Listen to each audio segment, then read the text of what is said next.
Hello friends, welcome back to our channel Siri from Rayalaseema. ఇవాళ నేను చూపించబోతున్న recipe వచ్చేసి గోరుచిక్కుడుకాయ పచ్చడి అండి. మన ఛానల్ని ఎవరైనా ఫస్ట్ టైం చూస్తున్నట్లయితే ప్లీజ్ సబ్స్క్రైబ్ చేసుకోండి.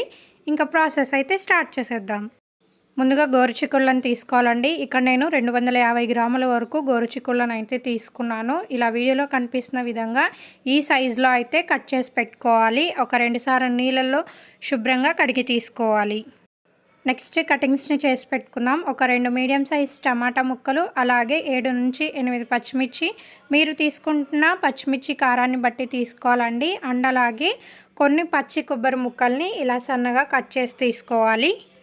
నెక్స్ట్ ఒక మిక్సీ జార్ తీసుకుని అందులోకి ముందుగా పచ్చి కొబ్బరి ముక్కల్ని వేసుకొని మెత్తగా పొడి చేసి తీసుకోవాలి.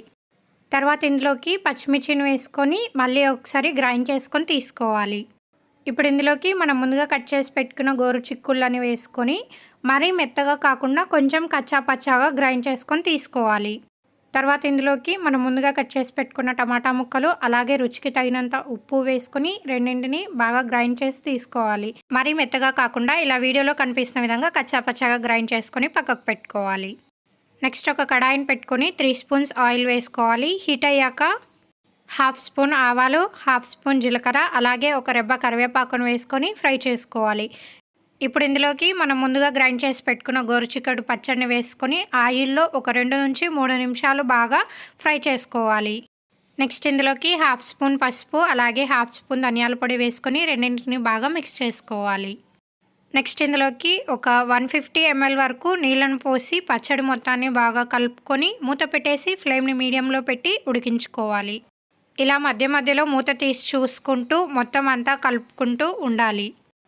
ఈ స్టేజ్లో చూడండి, పచ్చడిలో వాటర్ అనేది ఎక్కడా లేదు. పచ్చడి అయితే బాగా ఉడికిపోయింది. ఇప్పుడు టేస్ట్ చూసుకొని సరి చేసుకొని ఇక దింపేసుకొని సర్వ్ చేసేసుకోవచ్చు.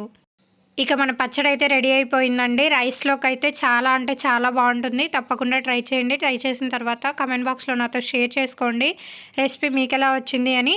సో చూసేసారు కదండి, ఇవాళ రెసిపీ అయితే ఇది అండి. ఈ వీడియో కనుక మీకు నచ్చినట్లయితే please like, share and subscribe my channel for more videos and don't forget to press the bell icon symbol. And thank you for watching.